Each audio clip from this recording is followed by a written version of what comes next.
Good afternoon, everyone. I am very happy to see you.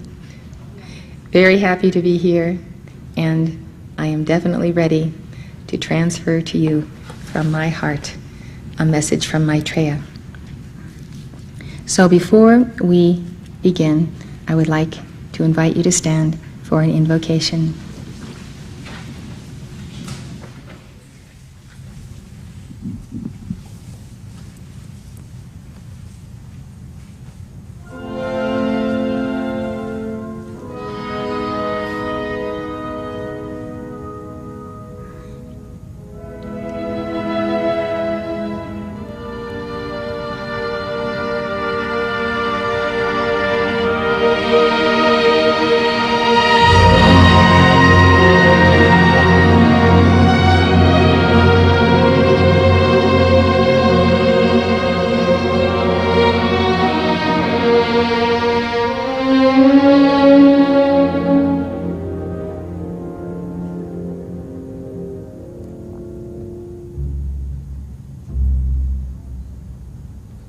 Out of the great central sun, I call forth the soul of the Most High God. Out of the depths of cosmos and descent into this universe of being, I call forth the soul. O soul of every chela of the will of God, I command light for the reassembling of that soul and all components lost or stolen or forgotten or fragmented. O great central sun magnet, mighty I am presence, causal body of each one and Holy Christ self, let thy light center now in the very deep desiring of our beings to magnetize the fullness of our God identity that did go forth from the Father, Mother God, and now must rediscover that real self, that reason for being, that holy purpose, and the beloved twin flame. O Holy Christ self of us, expand in this hour our heart flame. Expand this flame to intensify. Lord Jesus Christ, come into our hearts. Let us enter thy heart. For thou art our Lord and Savior. Thou hast saved our soul to climb the spiral staircase to attain reunion through the alchemical marriage. Through the beloved, the Holy One of God. O receive us, Lord. Purge and purify us. Prepare us to be the bride adorned for this, the living Christ. O Jesus, our divine spouse, O Holy Christ self, mend the flaws, cure us of superstition, of all going out of the way, of all idolatry, of all other desires except the joy of desiring our Jesus, our Lord, our Christ self.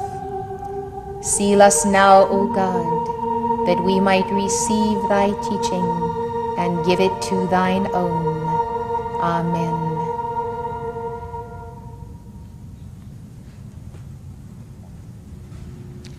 Please be seated.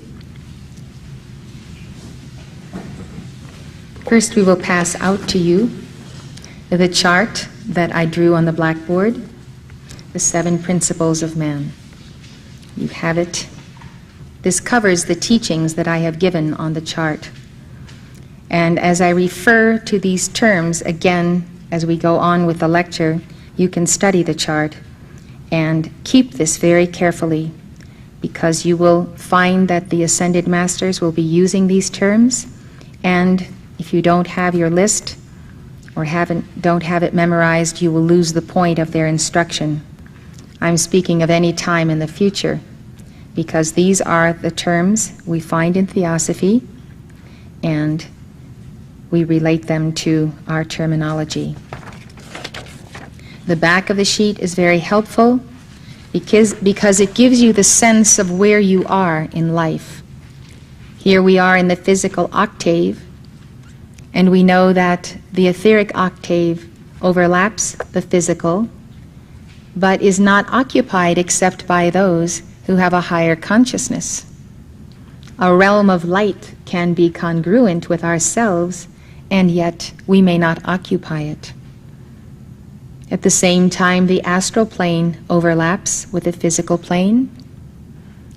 Far more than 50% of the population of Earth live in the astral plane. The mental belt corresponds to the physical plane. Our mental and physical self is somewhat congruent here. So we can see that it is possible in a portion of our lives to overlap and occupy the first level of the astral plane. Worlds of illusion, rock music, sensuality, drugs. Deeper and deeper into that darkness, we can descend to level 2, 3, 4, 5, 6, 7. And when we get to level 7, we are on that border where we can then tread in the levels of death and hell that relate to the Atlantean compound.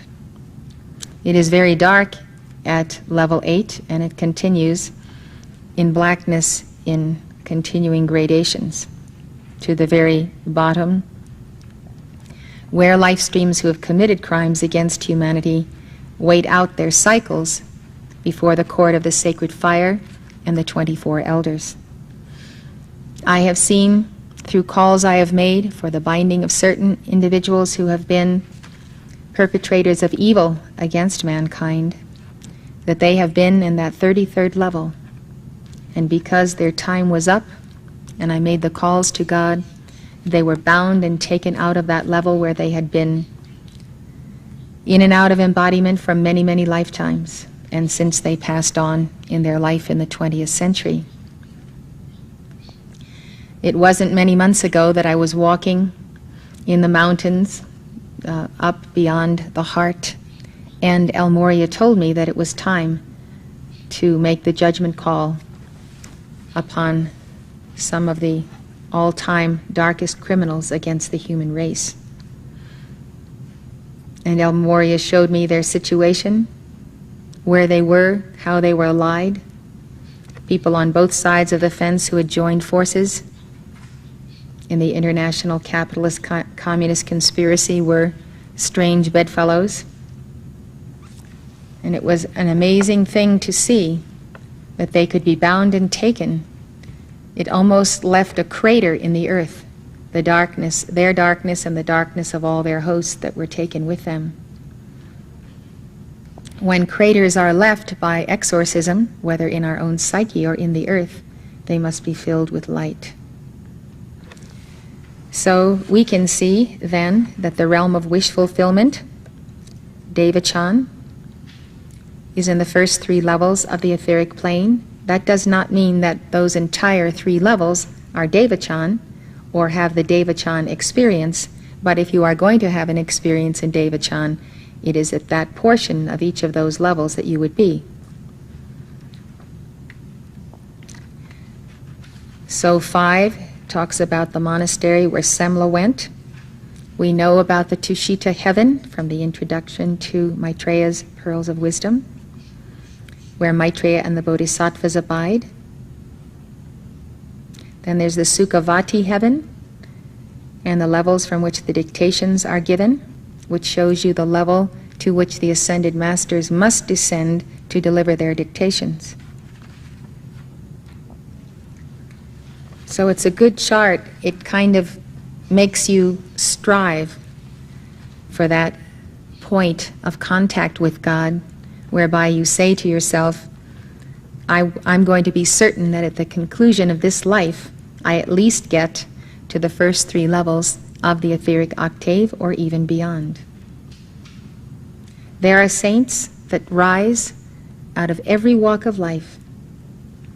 I'm continually rejoicing to find that when I do make calls for those not in our church, but who are dearly beloved souls, true devotees of God, whatever their walk is, that I find them arriving at various octaves of the etheric plane that are above the third level. And it is so wonderful to know that through the paths of religion today, through Catholicism, through devotion to Jesus, Mother Mary, Gautama Buddha, etc., that souls are getting there, even though they do not have the teachings of the Ascended Masters. We also are gratified to know that because we need these teachings, we have them. If we did not need them, we would not have them. These souls do not necessarily get as far as the most advanced chelas on the path, because there comes a point of the leveling where you must use the violet flame, where karma becomes so heavy and the challenges of death and hell so great that you must have the sword of the Spirit, Archangel Michael's sword, the tube of light, Astraea's, and all of the defenders of heaven to make it. I have certainly found that to be true in my own life. So, keeping this before you is like a treasure map. It tells you where you should be going. You establish a certain mindset and you say, whatever it takes, my beloved mighty I am presence, Almighty God, I am going to get to these levels of the etheric octave, and I demand that I be given the opportunity to transmute my karma that would hold me and bind me to the astral plane, even the first level of the astral plane. And I ask you, beloved El Morya, I ask you, beloved Saint Germain, to show me what I must do to pay all my debts to anyone, anywhere who is in the astral plane, whether in physical embodiment or in any of those levels. If you transmute your karma made with the astral plane, with people who live in the astral plane and are of it, then you see you don't have the ties and the obligations to enter that plane in order to pay your debts. It is much preferable to pay those debts while in physical embodiment, because when you are out of physical embodiment, it is much easier to get lost in the astral plane while you are attempting to balance karma there. The Catholic teaching is correct. There are such levels as limbo. First and second and third levels of gradations of hell that are of less intensity. Going there is not a guaranteed return. That's the point. It's not a guaranteed return. So while we have life and breath, we want to serve to set life free, do our violet flame and Astraeas, and withdraw our energies from that level. I had someone who was very devoted, who was working for me, a very precious Chela. She passed on suddenly in an accident. And I never knew, but I learned from her daughter what her secret weakness was. Her daughter told me what a wonderful mother she was, and she was indeed, and how they would spend hours together, and had done so for years and years and years, watching the old movies, and the old songs, and the old music, and playing them again and again. She had put so much energy into watching the old movies that she had enmeshed herself in the astral plane and with the desires that are given to us in watching those movies. The desire to be the belle of the ball, the desire to have many admirers, to fall in love and live happily ever after.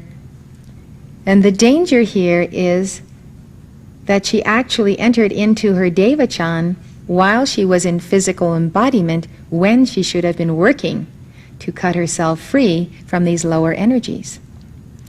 She had had great difficulties in her life and sorrow in terms of marriage and children, and so she was longing for the fulfillment of the experience to such an extent that she saturated herself with the films and with the music, and was very attached to the music. I have noticed recently that on TV they are going all out with ads to advertise the bringing back of all the old songs of the 40s and the 50s, some of them in the 30s. And so you have these people who are in their 50s and 60s who lived in those eras, and they get on the ads and they say how great it is to sit and hear all the old songs and think about all your old boyfriends and what you used to do when you were a teenager and relive the whole thing. So they start playing these songs, which everybody remembers, and instantaneously you remember when and where and what you were doing with whom when you were hearing these songs. And I thought to myself, this thing they're doing, which they're doing with rock music and everything else, they're finding out that they can make a lot of money with it because people don't want to live in reality in this cycle of Neptunian delusion. And you look around you and you see that people create their little world of illusion that insulates them from the challenges of karma and what they must be up and doing in this life. And they build an unreal world around themselves. They don't tune in to the issues of our time. They don't give second thought to politics or crisis on an international scale. They are into doing their thing and eating the foods that they eat, etc. And they are anesthetized in the very situation of what they are eating, what they're taking in through TV, what they're taking in through music, and they build their little worlds. So by the time they pass on, they are so saturated in delusion that instead of going to the real Devachan, which you have to get to the etheric octave level 1 even to get into, they find themselves in the astral plane. And there is so little difference between the life they have lived and the astral plane that they scarcely know that there has been the actual transition. So little things like that downward spiral of the old favorite songs that aren't even rock music, they're the beginning of jazz, they're the beginning of the beat that eventually punctured through and brought in rock music, heavy metal, satanic rock, Christian rock, and all these things. So it's dangerous, very dangerous, to get involved with the entities of sympathy, the entities of sensuality. The sympathetic vibration, the mood music that's played, it's almost more dangerous and lethal than rock music. It's played everywhere, it's canned music, it's on your telephone, it's in the professional offices, everywhere you go, it is saturating us. Recently, I was asked to put a receiving station of a local station that plays country western. Harmless, right? Country western. They wanted to put it on our mountain. I said absolutely not. But I gave some consideration to whether or not it was being broadcast from there or just simply transmitted to another broadcaster. In other words, I examined the whole proposal to be certain that I understood what was happening. Well, what was happening indeed would be that they would be broadcasting from our mountain, the highest point on our property. Now, country western is nothing like what our singers sing. It's very cry in your beer, feel sorry for yourself type music. And it brings people down to a very low level. So the Force will try anything, and you need to beware of allowing your body to be used for the transmission of this energy. I'm telling you this because I want you to know and remember for the rest of your life that indulgence in certain levels, indulgence in sugar and low vibrations of this world that seem, quote, harmless, are not harmless.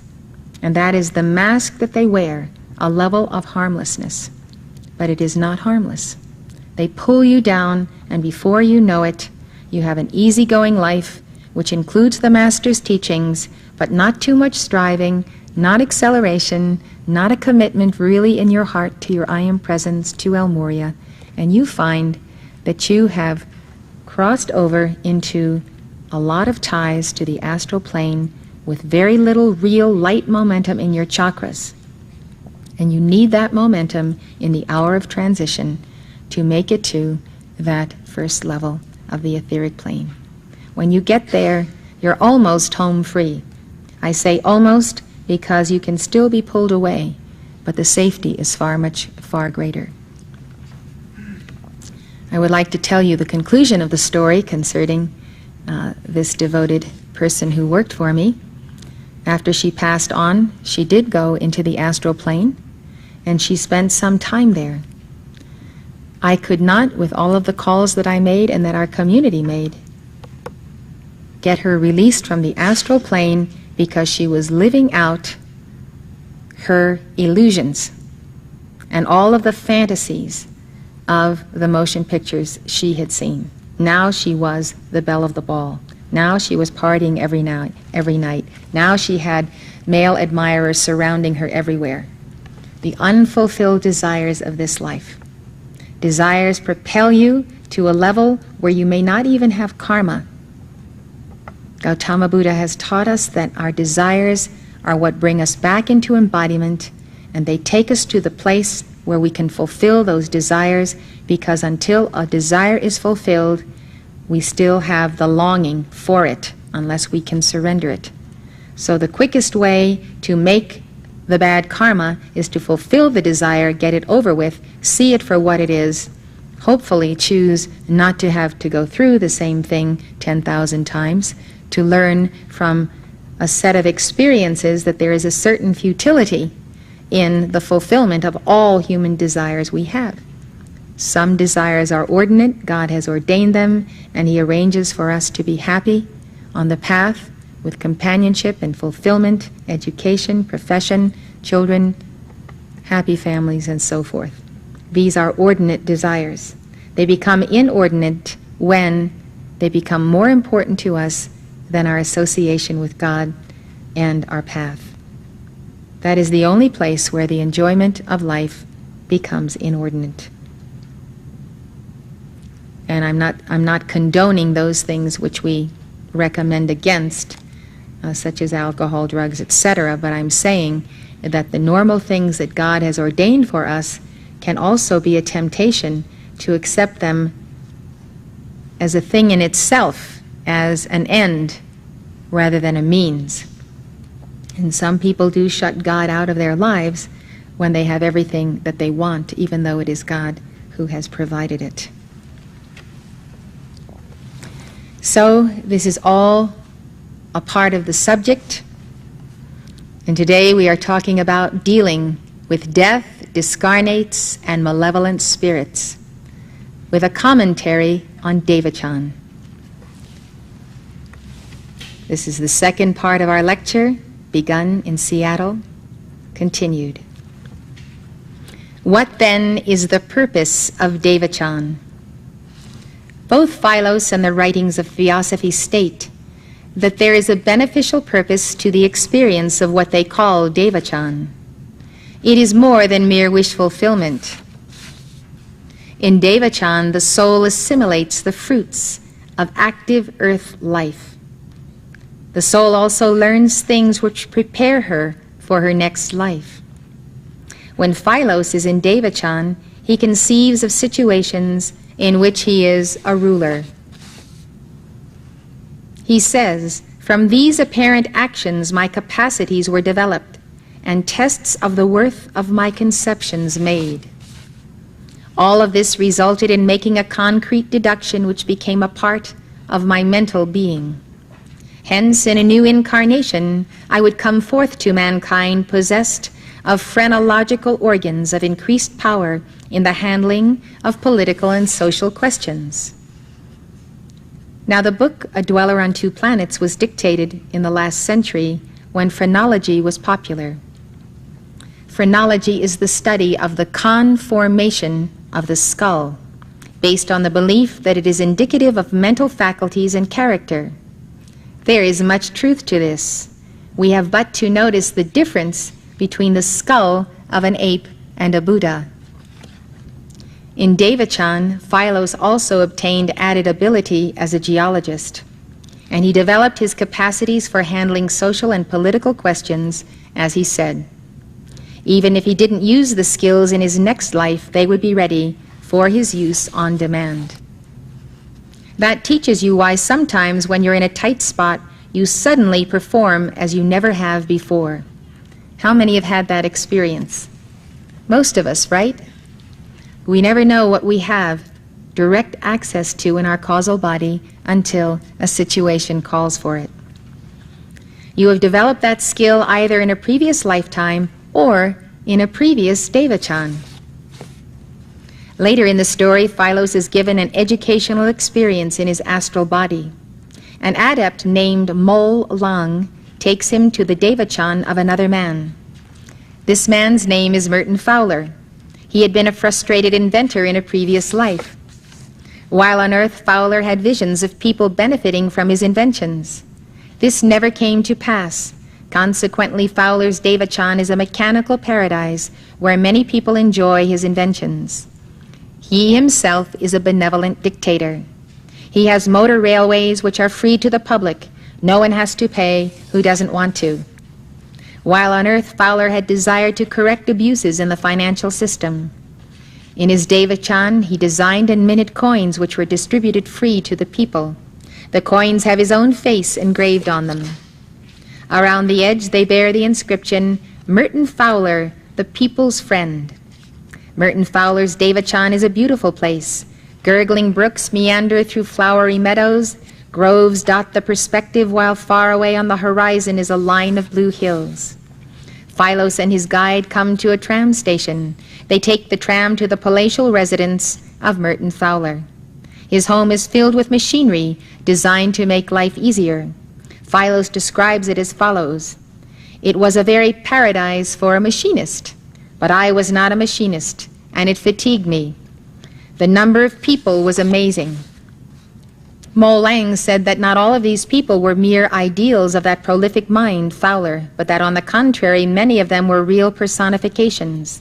The majority were disembodied souls who were on the same plane of invention and realization as the real mind in control, Merton Fowler. He was the chief here, the others similars. Fowler boasts that he has made a mammoth pipe organ for a friend in a neighboring Devachan. He says all men whatever are beneficiaries of mine, and recognize me as the chiefest of humankind and greatest of all living people. To Philos, Fowler's Devachan appears to be devoted solely to the advancement of his ego. But Mol Lang explains its purpose. That man is arranging his concepts of a Christless life as gained on earth. When all is assimilated, he will reincarnify on earth. And from his early childhood, self-conceit and self-admiration will be his ruling characteristics. But in his last life on earth, he sowed the seeds of the one to come. Here he enjoys the growth of those seeds. Here too will the harvest mature, and when all are gathered, he will take it to earth again to replant. Thou mightest ask, what good cometh of perpetuating such vanity? I would reply, first, 'tis the law of God. Secondly, out of his future egotism will arise self-confidence. Here is a teaching that the Ascended Masters have taught and that Mark Prophet taught me.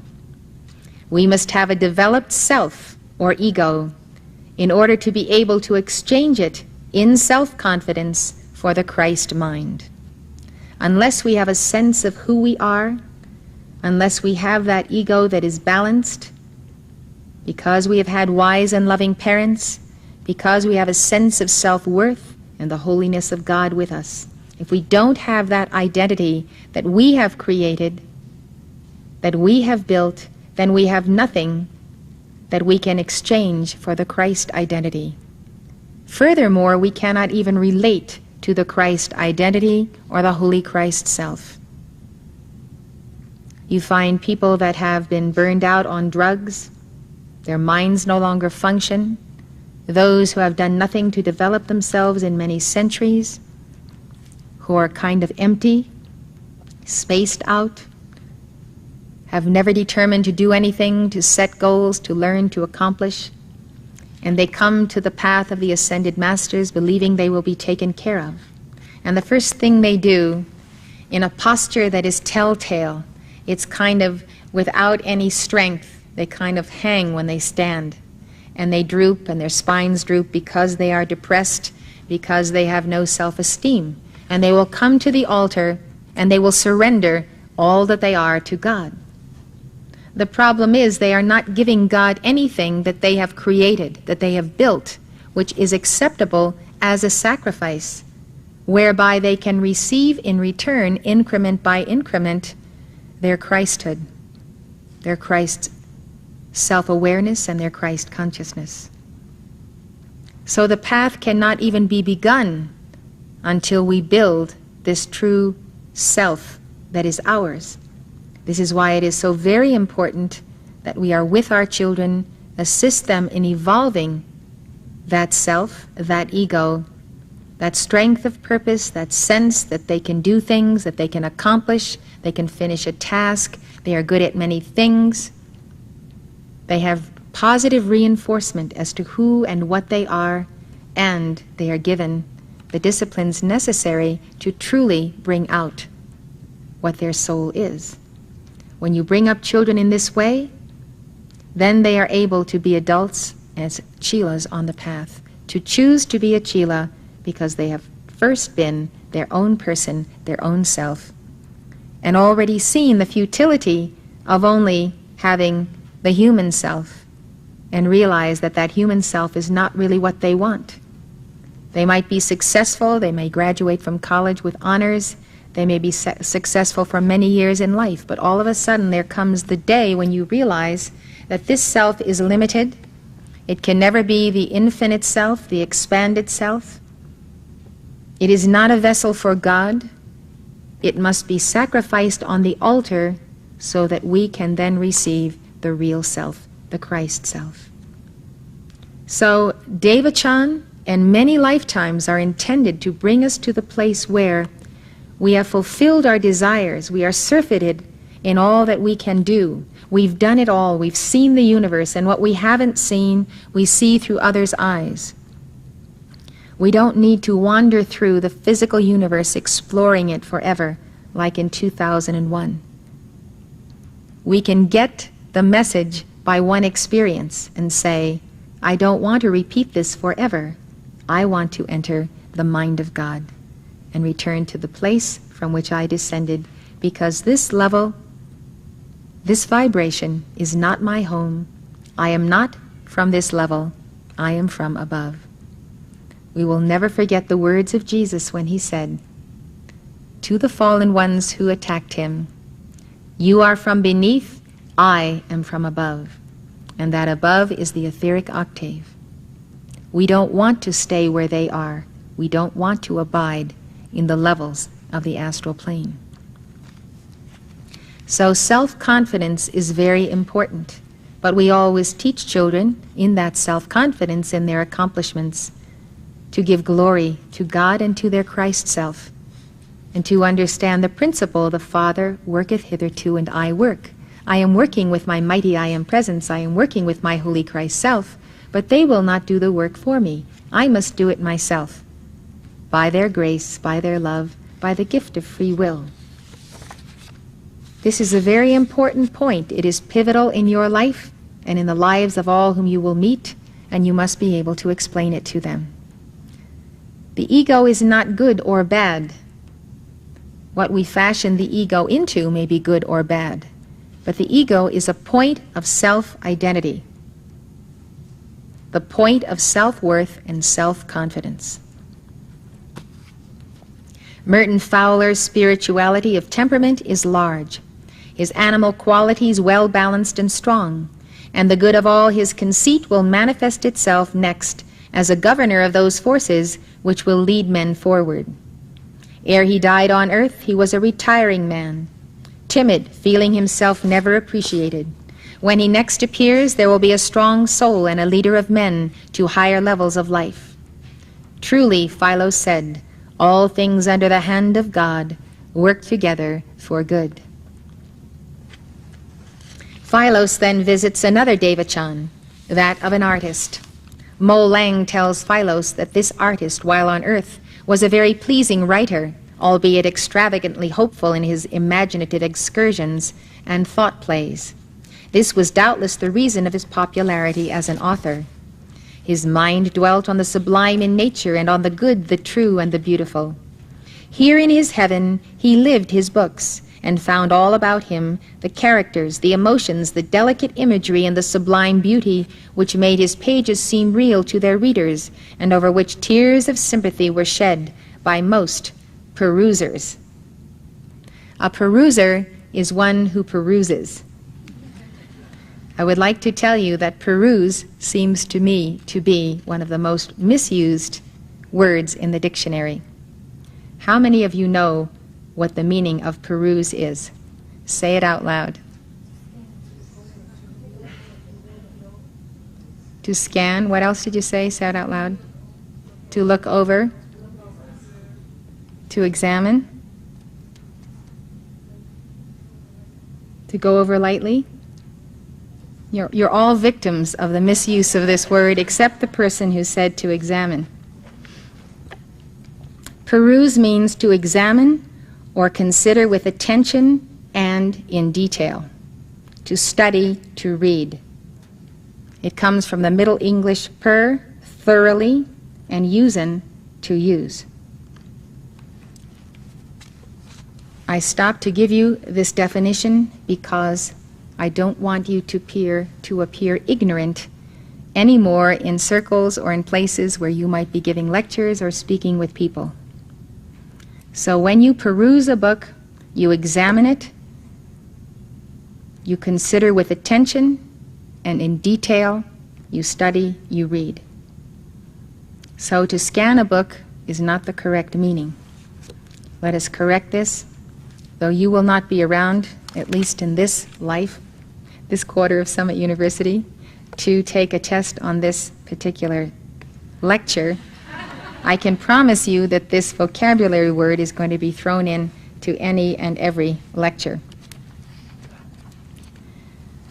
And so, tears of sympathy were shed by most perusers.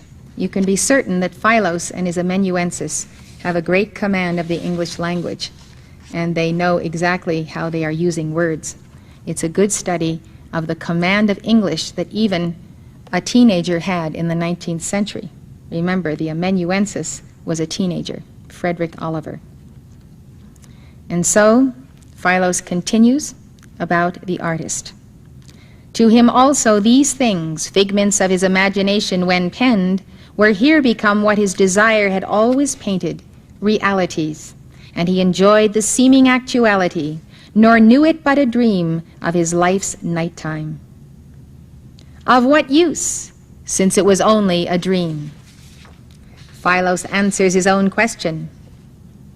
These glorious creations of the imagination all make for that high spirituality, that keen sympathy of soul, which shall soon bring about the universal brotherhood of mankind.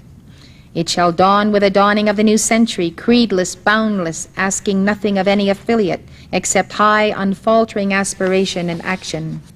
And this author, who has been in his soul home these many centuries, shall be one of its prophets, recarnified. Philos tells us the purpose of the author's paradise devachan. It all nurtured his spirituality, his reverence for God. His soul has almost assimilated the whole of these steps toward God, and it is almost ready to recarnify as one of the nobly beautiful, Godward-turning leaders of the race.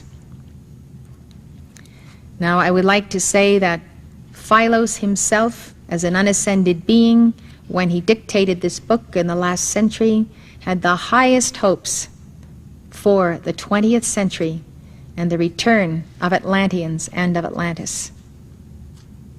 He could not imagine that this individual would not move forward into an age, a great golden age of promise. Although in the end of his book, he does bring forth prophecies of great darkness that can come upon this century, and that will come upon it if the people do not respond to his message. So as Philos gave the interpretation of the future of this man, you could also see his hope for him and for many others like him. Insofar as fiction draws us into sympathy and a certain thought meandering that takes us downward into human levels, we are yet drawn in the highest level of the astral plane. We need to beware and know why we are reading fiction if we read it. If it is an escape, as I've seen it to be in many people, beware.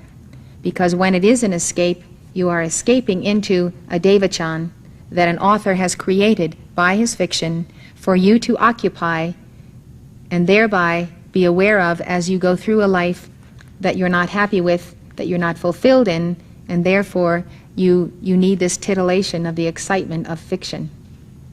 So beware of fiction unless it's based on history, has a true message, has a real message, and brings to life historical truths, moral truths, spiritual truths, etc. According to El Morya, the devachans of Philos and Merton Fowler were all located on the first level of the etheric plane. Mo Lang took Philos to a higher level, a devachan in which Semla, an occult student also known as Kwang, was to spend some time. Philos described it. We found that in front of us was a monastic edifice set on a lofty mountain peak which arose from a lake. Dim vistas of water, of wooded shores and silvery shadowy isles were in perspective. Over the tower which rose from the monastery was a flashing crescent of purple light. I asked what place we were now come to. The answer was the lunar temple, a part of Devachan, but having nothing to do with the moon. Here, whence many occult students come after laying aside the earthly body, is a holy place of rest. Here are many theosophic adepts and neophytes. According to El Morya, this, quote, lunar temple was on the 5th level of the etheric octave. Both Philos and the Theosophical Society state that a long period of time is spent in Devachan. Philos spent 12,000 years in Devachan. How many? 12,000 years. Isn't it astonishing? Every time I think about it more and more, and I ask myself how time and space must be different from time and space as we know it. I cannot see how it could be calculated, how someone could be aware of passing through 12,000 years in Devachan, and I do not believe they do. Philos says that many of the souls of Atlantis also waited in Devachan for 12,000 years and are reincarnating in the 20th century. Theosophy states that souls spend an average of 15 centuries in Devachan. The goal of advanced souls is to reduce the time spent in Devachan. For advanced souls, the time spent in Devachan can range from 25 to 200 years, which must seem like an afternoon. This teaching is a part of the old dispensation. Under the old dispensation, 1,500 years was an average for average people. In the last 500 years, there has been an acceleration of karmic cycles. People have been spending less time in Devachan. I personally fear that they will be spending either more time in the astral plane or more time in Devachan, commencing at this time and continuing, because of what I have already said, of people desiring the escape from their karmic path and their karmic burdens. However, it is correct that there are souls reincarnating now who have not been in embodiment since the sinking of Atlantis. Some are good souls who have been in the etheric octave since Atlantis. Others are evil souls who since the sinking of Atlantis have been detained on the 8th level of the astral plane in a place called the compound. The compound is something that people were talking about when I entered this activity in 1961. And it was referred to as the place where fallen Atlanteans who had caused the sinking of Atlantis had been consigned. They had never been allowed to embody, and they had to remain there until the good people and civilization came back to the place where it had the teaching, the understanding, the Lord and Savior Jesus Christ, the coming of Gautama Buddha, so many avatars in place, so many teachings, that the people on earth might receive these very dark souls in their families as their children and challenge them and bring them up to walk right in the sight of their God, where justice and laws and courts would take care of those who refused. And so the Goddess of Liberty did announce when these souls were coming out of the compound. And it has been since I've been in this organization, and we have a number of dictations which mention this event. And these souls came forth. No one challenged them. They brought in the drugs that they were purveying on Atlantis. They brought in the rock music with which they lured the sons and daughters of Jared, originally of Adam, down the mountain into that estate of the astral plane and away from the mystery schools. And so these who were black magicians who had great attainment in the occult arts and used it on the left-handed path had led astray and were leading astray our children. They were Pied Pipers from the time they were little children, grew up, went on the path of rebellion, and drew many, many souls after them, caused many light bearers to take substances such as marijuana, cocaine, etc., and to burn out their brains. Many young people, of course, have even died from the process. So there's been a tremendous descent in this century, which should have been the century of either their repentance and walking the way of righteousness or their judgment. Instead, they have been given energy by the media and by the population, who are more and more involved in their beat and in their way of life. And the rock beat is only death and destruction to the soul. And therefore these fallen ones who promote the sound and the culture that goes with it, the laid-back attitude, the certain rebellion against the law, rather taking a path, an individual path, and deciding to create their own religion, create their own way, do good here and there, and lead a life which they consider should be acceptable to God, but a life that ignores the law and the Guru Maitreya. And so we see that many have attempted to lead lives where they are independent of God and His law, but yet they are fulfilling the law as they have carved out that law as a measure and a standard for their doing good, and they're supporting this and that cause and so forth. And so there is the mixing of light and darkness, but the darkness is the stain and the spot in the light, and people must forsake it and love the light for the sake of the light instead of loving the light because it brightens their aura, it gives them strength, it sustains their talents, and so forth. We don't love the light or God for what it can do for us, but what we can do for it as servitors of that light. And so there are many, many in our society that play this game. They make just enough good karma to sustain a stable existence, but they will never be converted from their rebellion against God and their anger against God, which is deep-seated resentment at the level of the unconscious. The unconscious level, as you know, is below the level of the subconscious, and it is seldom contacted except by those who are very disturbed, whose unconscious does actually erupt. Nevertheless, it is a force.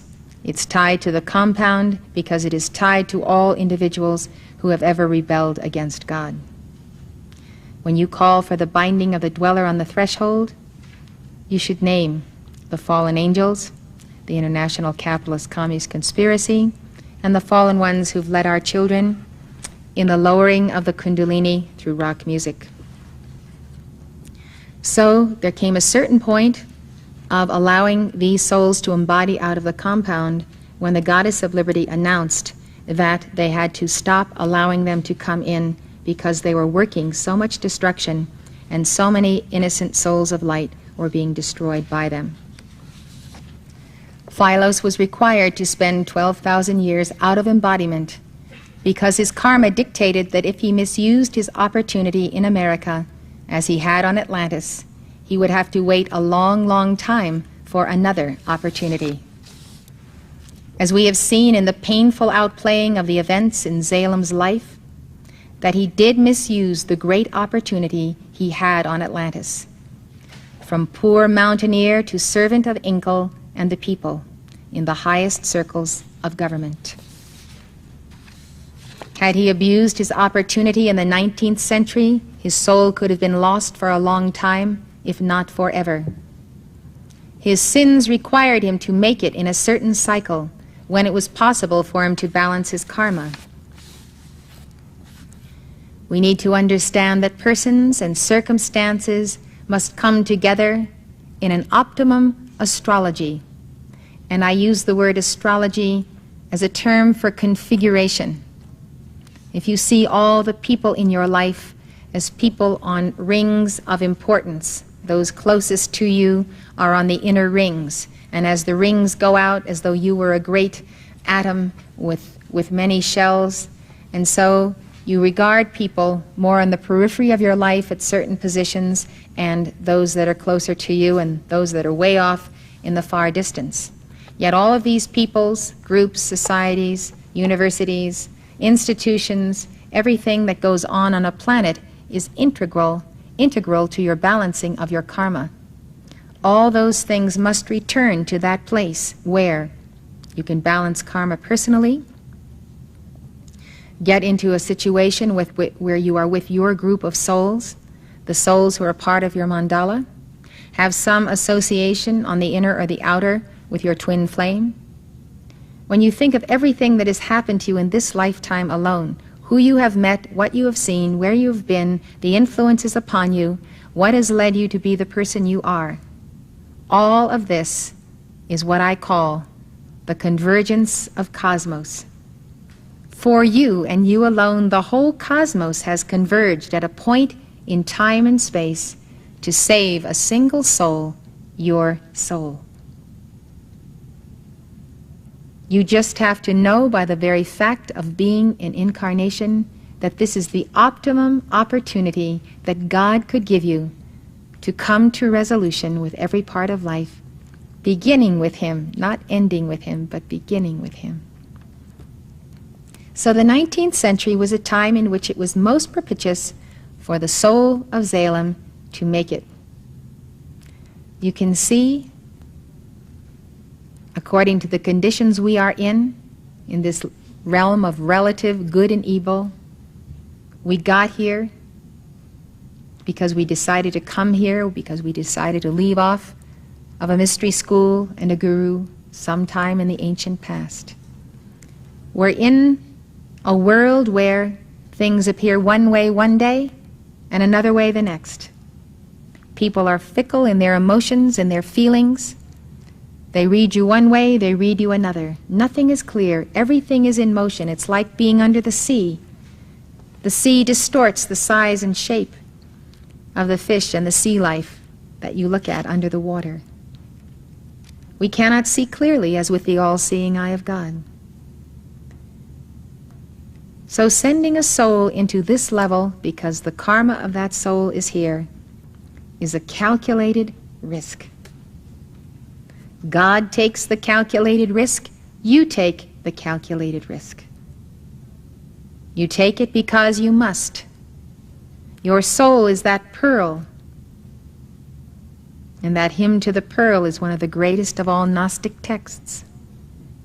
The pearl that is lost in the sea of the astral plane.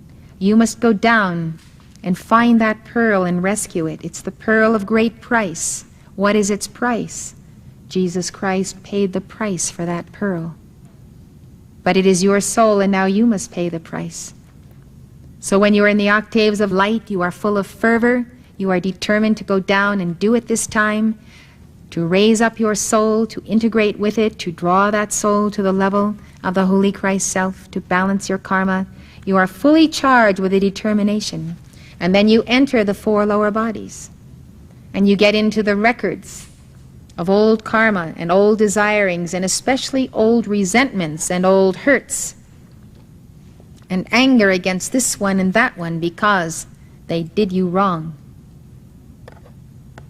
And all of a sudden, this is going into your feeling world. So your feeling world starts feeling this entrenched sense that I don't want anybody telling me what to do. I don't want to be under this person. I don't want to be under that person. I don't want to be born to these parents. Don't want to have to marry this person. I don't want to have to give birth to this person. And that's what happens when you get in this level, because you are into the record of your old astral body. The astral body disintegrates, but the record is there, and when a new one is created in each lifetime, you still have the records from the etheric body that reflect into it. You still have to deal with that emotional desire body. So, we come trailing clouds of glory, but we soon enter the smog of earth existence. A wonderful exercise is to meditate upon the songs of love that we sing to the masters, the decrees of love, the heart meditations of Saint Germain, to seek and pursue with all of our might against every obstacle the Sacred Heart of Jesus, the harmony of God, resisting every probe, every attempt of anything on the periphery of our aura to steal our peace. That's the name of the game on a daily basis. Forces trying to steal your peace. Forces so horrendous that they can be planetary in nature. Like the press. Like the planetary media that has broadcast to the world what we are and what we aren't. The better press has been outside of the United States. We've had very good coverage by the grace of God from most foreign countries. Not all of them. But there comes a time when the force is so determined to stop you. It cannot stop you with the little things in your life. So it starts attacking with the big guns of the totality of the sinister force of the planet.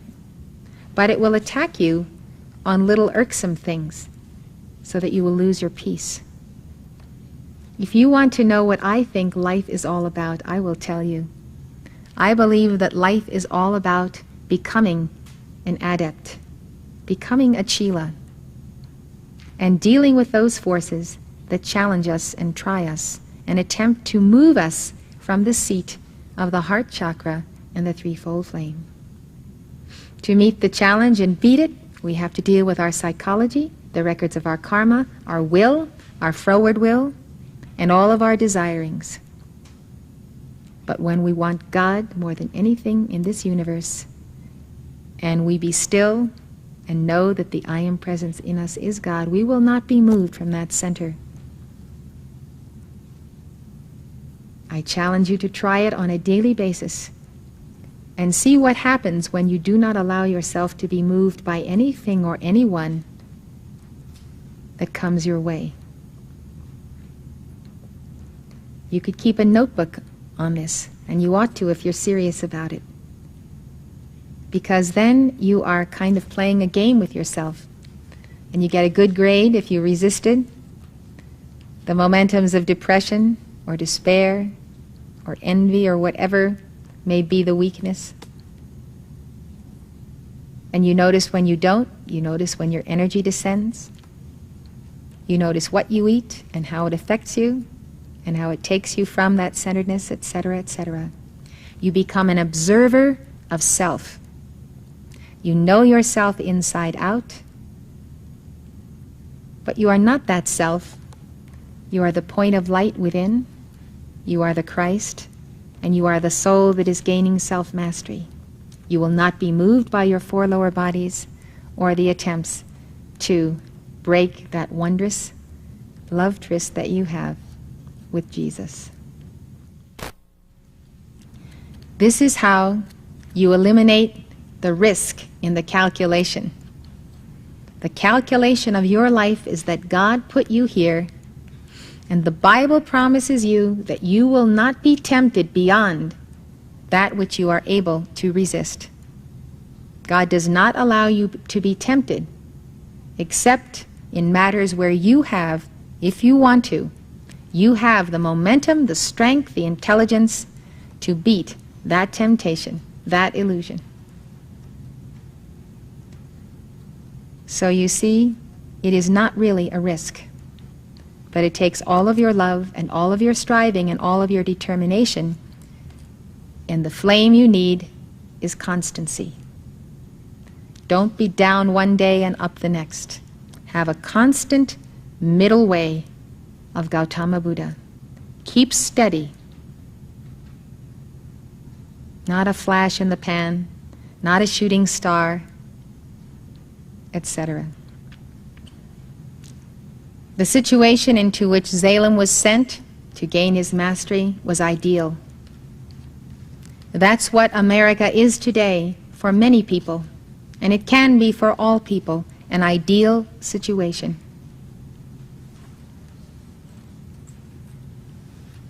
Now and then El Morya has given me the message for certain recalcitrant Chelas, that if they didn't make it here and now, they would wait 10,000 years for an identical opportunity.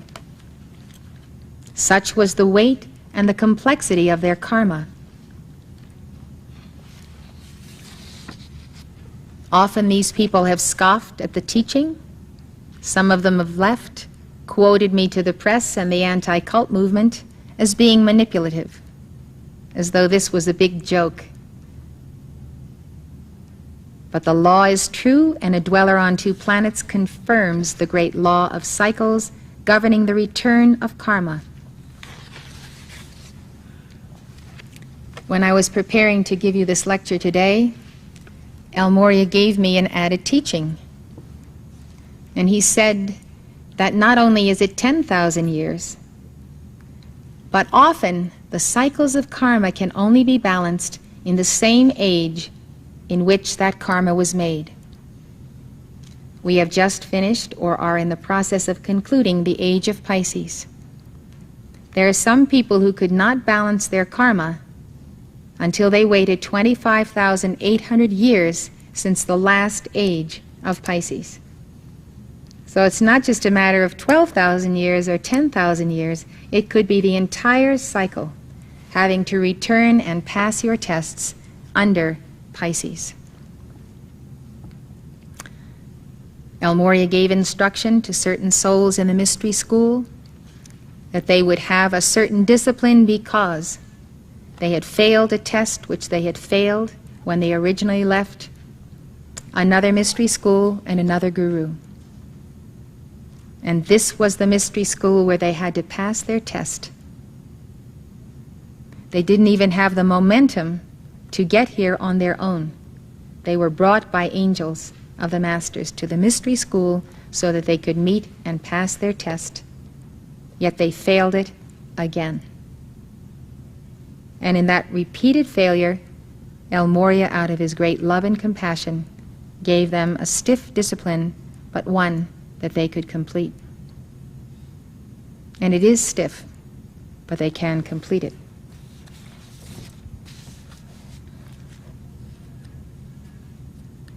I would like to tell you, however, that under the new dispensation, there is divine intercession through the Lord and Savior Jesus Christ and through Saint Germain. That intercession comes to us as a gift of one of the ascended masters, either under Jesus or Saint Germain, when we give of ourselves, when we serve, when we decree, when we support the master's causes. Then they can shorten the days for the elect. The scriptures say the days shall be shortened for the elect. The elect are those who elect to do the will of God, to embody the desirings of God, to serve Him. The days are not shortened for those who continue on the left-handed path, except the days of their judgment.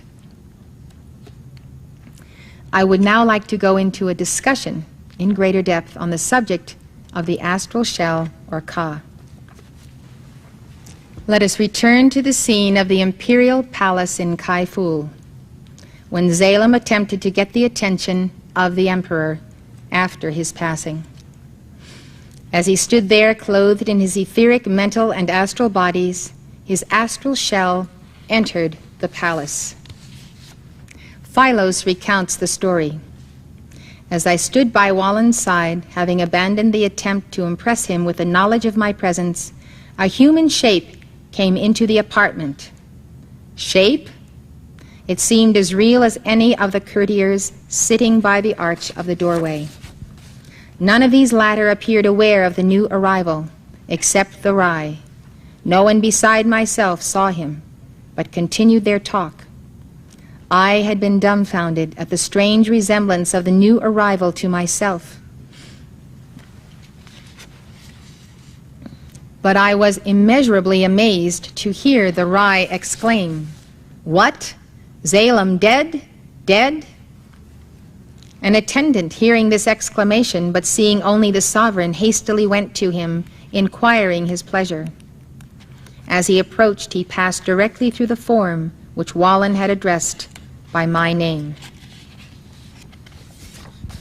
Neither the human shape nor the attendant seemed aware of the remarkable occurrence, but the form, smiling in reply, said, "I, Zo-Rai, I am Zalem, but not dead, except in that I am free of earthly restraint."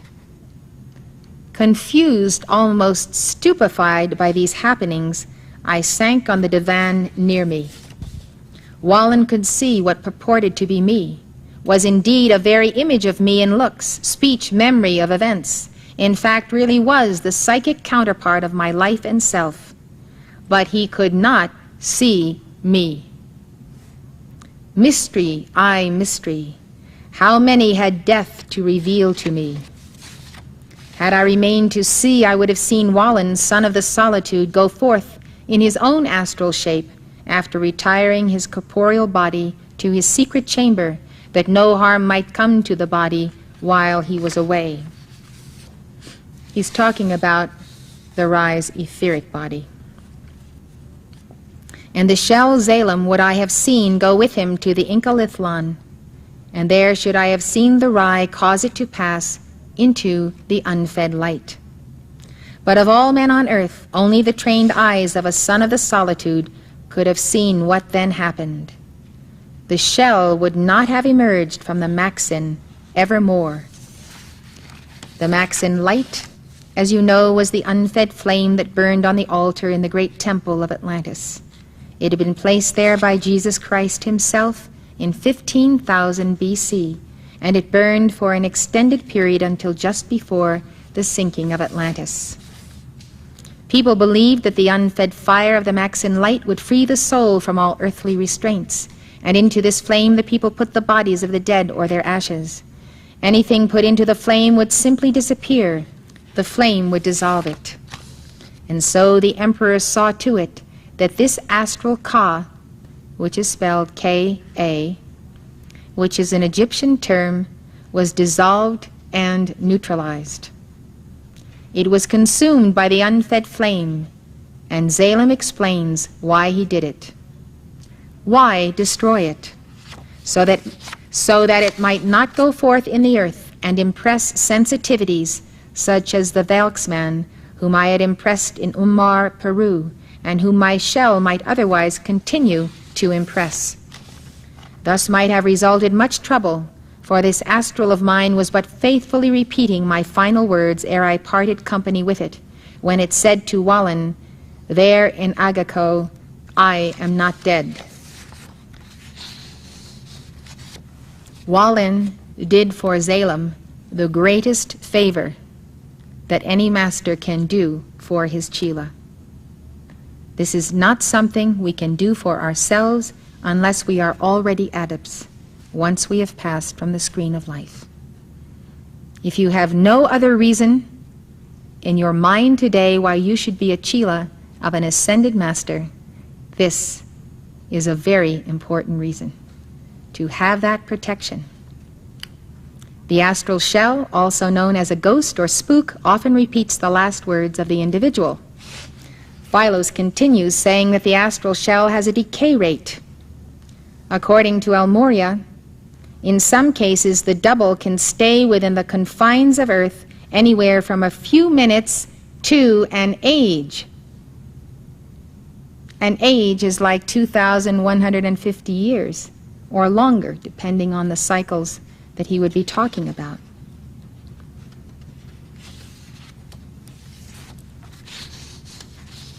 This is contingent on the sympathies of the dead person, whether they are earthward turning or spirit turning. Philo's comments. When Wallen caused my astral to pass into the Maxin, he returned to the sum undivided of cosmic force, a quantity no longer of use to the formed world.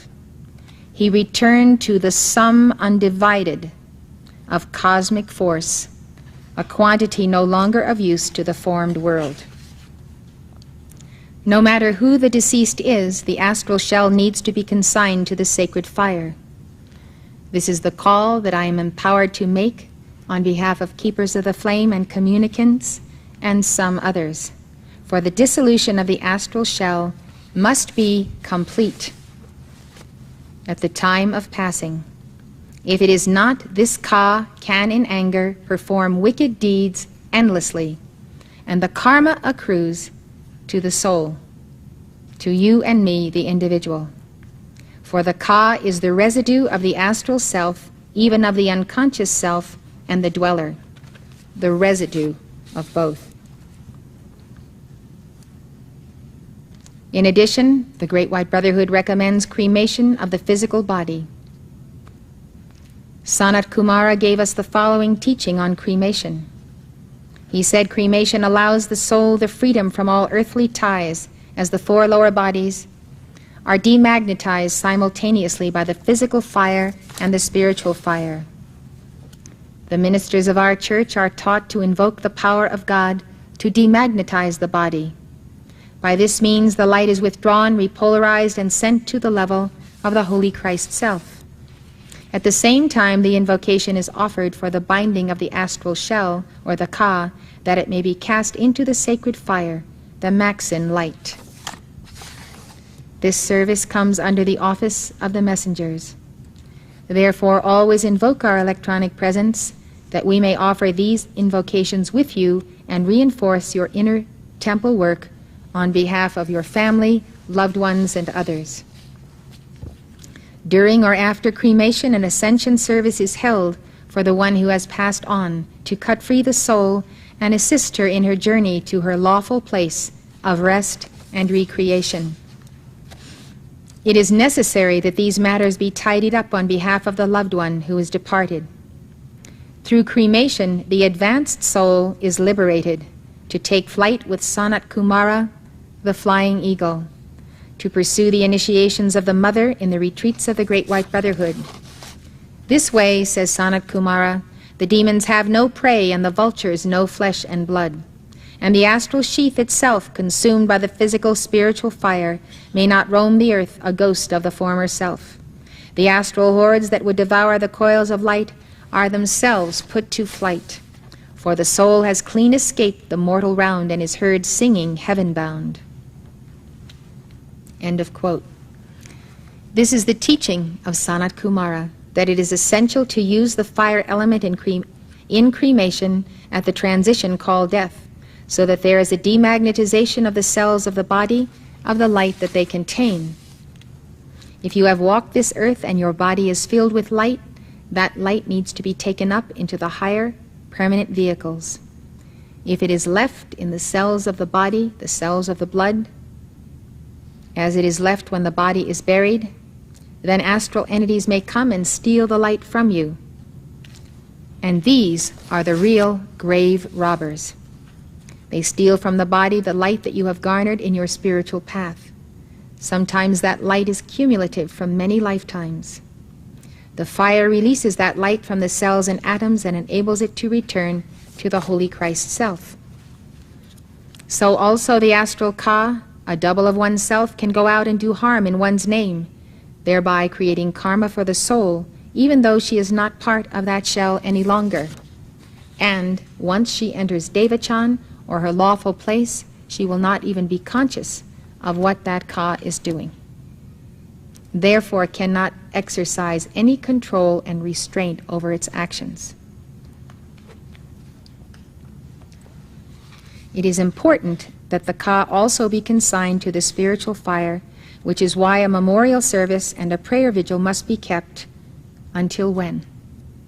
Until you receive a sign that the soul is free. Therefore you must ask Archangel Michael and El Moria and Lanello to give you a sign that that soul is free, or to give you a sign that that soul, perhaps as a point of rebellion, is refusing to leave the plane of her passing, is attached to the earth, the things that it did, the death is sudden and untimely, attached to people with whom it is familiar, and so forth. So it can be a difficult matter to know that someone who has passed on is fully taken and taken care of as far as these laws are concerned.